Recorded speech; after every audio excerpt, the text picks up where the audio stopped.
This day and time. What happened today, years ago? Welcome to this deep dive. Today, we're tackling really one of the great mysteries of American politics, the identity of Deep Throat in the Watergate scandal. Absolutely. Watergate itself was just, well, monumental. Exposed corruption right at the top, led to Nixon resigning. A huge moment. Huge. And right there, kind of pulling the strings from the shadows, was Deep Throat, the crucial source for Woodward and Bernstein at the Washington Post. Couldn't have done it without him, or at least it would have been much harder. Exactly. So our mission today really is to unpack that mystery. We're looking back using some retrospective analysis to figure out who this person was, what drove him, and the impact he had. And it's interesting, using these sources now, knowing it was Mark Felt, it gives us a different lens, doesn't it? It really does, a chance to revisit it all with that knowledge in hand. Okay, so let's dive into Mark Felt himself, the man who was Deep Throat. His FBI career was long. Started back in 1942. Wow, 42. So he saw a lot. Different offices, internal intelligence, counterespionage during the war. Oh yeah, he wasn't just warming a desk, he steadily moved up. Head of inspections by 64. Then assistant director in 71. And then, crucially, deputy associate director in May 72. Right, number 2 in the Bureau. This was just after Hoover died, and Nixon had put L. Patrick Gray in as acting director. So Felt was in a really powerful spot. And deeply connected to the Hoover FBI, wasn't he? Described as a Hoover favorite. Unswervingly loyal, apparently. Yeah. He really absorbed Hoover's way of thinking, the Bureau's culture of independence. Maybe his paranoia, too. Which is key because that loyalty, that Hoover-era mindset, seems central to what happened next. It really does. Because this insider, this Hoover loyalist, started to have serious problems with the Nixon White House. Okay, let's get into that. The big one seems to be him getting passed over for FBI director after Hoover died. Oh, absolutely. Nixon appointed Gray, an outsider, really, instead of Felt. And sources say Felt was deeply unhappy about that, furious even. Right. Personal ambition denied. But it wasn't just that, was it? No, not at all. There was this bigger issue. Nixon trying to, politicize the FBI, interfere with investigations, especially Watergate. Which clashed directly with that Hooverite ideal of FBI autonomy. Exactly. Hoover wanted the FBI independent, and Felt shared that view.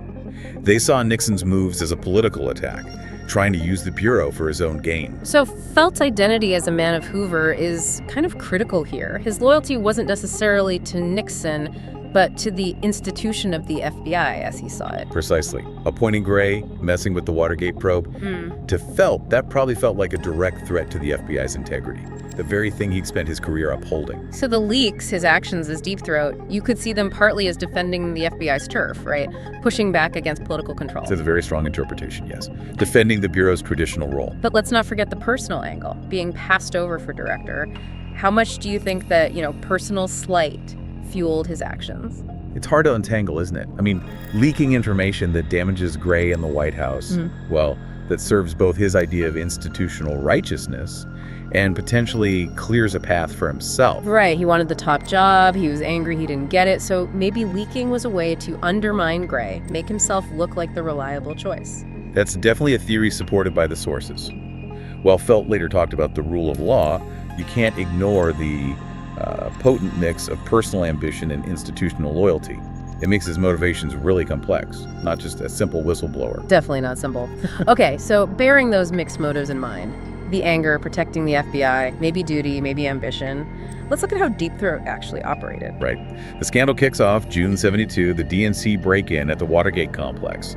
Burglars linked to Nixon's re-election campaign, Tree Pepe. And Felt starts feeding information. He even said later, didn't he? The point was to get the whole truth out. Something about the FBI's job. Yeah. And isn't that what the FBI is supposed to do? That's the quote. Points to duty, sure. But again, protecting the FBI's power was likely in the mix too. So, what was his method? He wasn't just dropping off files, was he? No, not primarily. His main role was confirming information Woodward and Bernstein already had, guiding them, pointing them towards the bigger picture. Telling them it wasn't just a break-in, but involved high-level White House people, creep officials. Exactly, and revealing key details, like the burglars' connection to creep, the laundered money funding it all, this whole campaign of political espionage. That's huge. That takes it from a third-rate burglary, as they called it, to a massive conspiracy. Absolutely, and the way they communicated. Wow. The secret meetings, right, in the parking garage. Yeah, Rosslyn, Virginia, underground garage meetings. But also signals first. Phone calls initially, then things like moving a flower pot on Woodward's balcony. Seriously, a flower pot? Apparently so. Or marking page 20 of Woodward's copy of the New York Times. Sounds like something from a movie. It really does. And the rules he set, no direct quotes, background only. He wouldn't give them leads, just confirm things. Very strict. It was all about protecting himself, obviously, staying anonymous, keeping his job. By only confirming, he limited his direct risk. But that guidance was critical, helping them connect the dots, telling them to follow the money. That famous line. Yeah. His confirmations gave them the confidence, to pursue these leads that must have seemed unbelievable, maybe even dangerous. So his strategy was subtle. Not the guy handing over the smoking gun, but the high-level validator, the guide. Very much so. He leveraged his position and knowledge perfectly to steer the story without leaving fingerprints. That controlled flow of information was why he stayed hidden for so long. Those methods, though, the flower pot, the garage, seem almost overly dramatic now. Bradley was skeptical too, wasn't he? He was, later on. But you have to remember the context. Felt was worried about wiretaps, about surveillance. Which, given what the Nixon White House was up to, maybe wasn't paranoia at all. Probably quite reasonable, actually. They knew there was a leak high up in the FBI. Nixon himself suspected Felt. So that suspicion in the White House, fueled by Deep Throat's leaks, might have actually made them dig in deeper, try harder to cover things up. It likely created a feedback loop, yeah. The confirmed stories in the Post increased the pressure, the paranoia.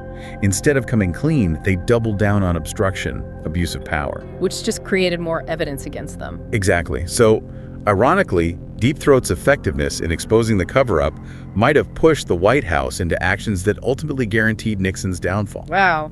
Okay, let's jump ahead. More than 30 years pass. Deep Throat's identity is this huge, nagging question in American politics. Oh, the speculation was wild. People guessed everyone. Fred Fielding, Ehrlichman, Ziegler, even Kissinger or Haig. Some even suspected Nixon himself, which is just bizarre. And Mark Felt's name was always, on the list of possibles, but so were many others. Plus that theory that maybe Deep Throat wasn't one person, but a composite. Woodward and Bernstein always denied that, though. They did. The sheer number of suspects just shows how big the mystery was. And then, boom, May 31st, 2005. Vanity Fair. Yep. An article by Felt's lawyer, John O'Connor. Felt was 91, his health failing, and he just came out with it. The quote was simple, wasn't it? I'm the person they used to call Deep Throat. Just like that. After decades of silence. And it seems his daughter, Joan, was really instrumental in that decision. Why then? His health, obviously, but also maybe legacy, financial reasons. All of the above, it seems. His daughter felt, apparently, that Woodward would reveal it after Felt died anyway, so they might as well control the narrative, maybe make some money to cover bills. His health was poor, memory fading. So, less a sudden urge for truth, more practical end-of-life considerations. Well, looks that way. And of course, once Vanity Fair published, Woodward, Bernstein, Ben Bradley, they all confirmed it was Felt. The confirmation was important because Felt himself had denied it for so long. Flat out denied it in his 1979 memoir, The FBI Pyramid. Right. Which makes his later comments interesting. Still ambivalent, saying it wasn't something to brag about that people shouldn't leak. But also justifying it, saying it was necessary to get rid of corruption, get the whole truth out. He even co-wrote another book in 2006, A G-Man's Life.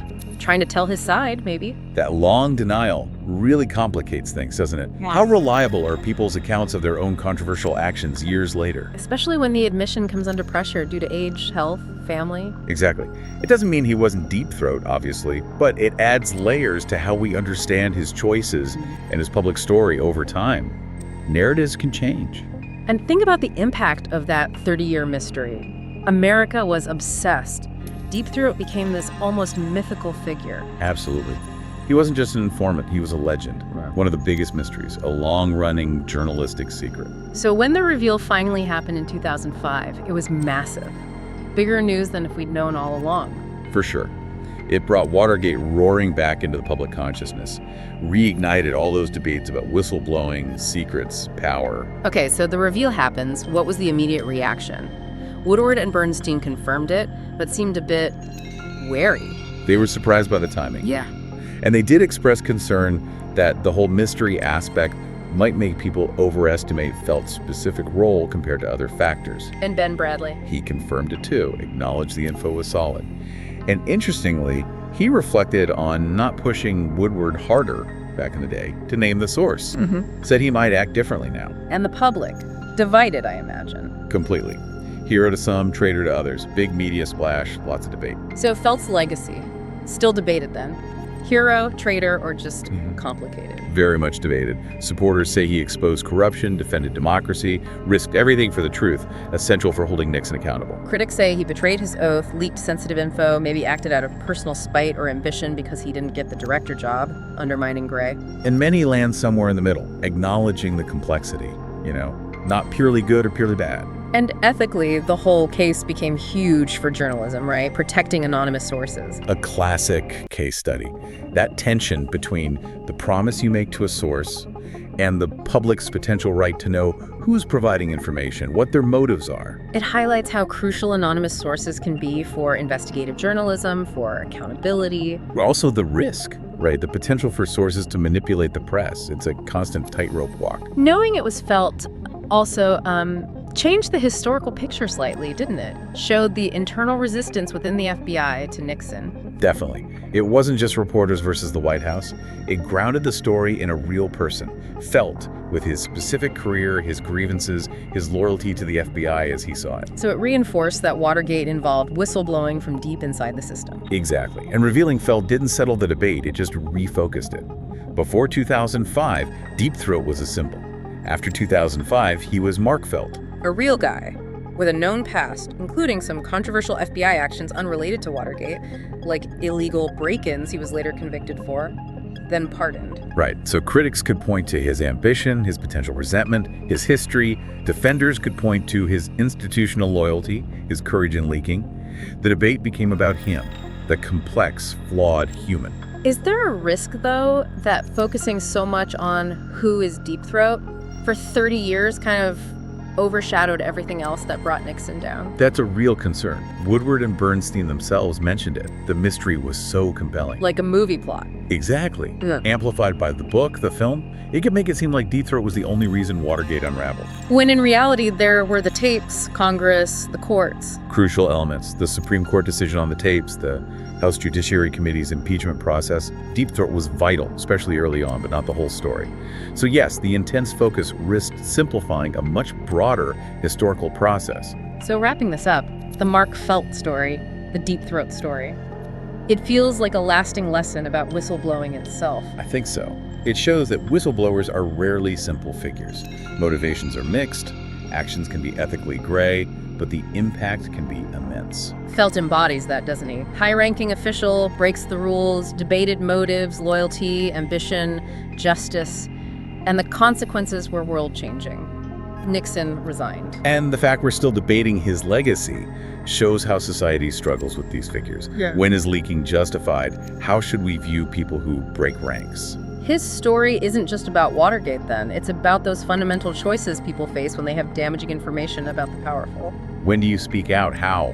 Why? What are the costs? So, a final thought for you listening. Given everything we've talked about Felt's complicated motives, his actions, the decades of secrecy, the ongoing debate, what does the whole Deep Throat saga ultimately tell us about power, accountability, and maybe the kind of courage or complexity it takes to challenge the system from within? It's a lot to think about.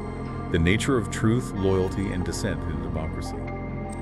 Mark Felt certainly gave us a case study for the ages. Thanks for watching. Like, subscribe, and ring that bell for more History Daily.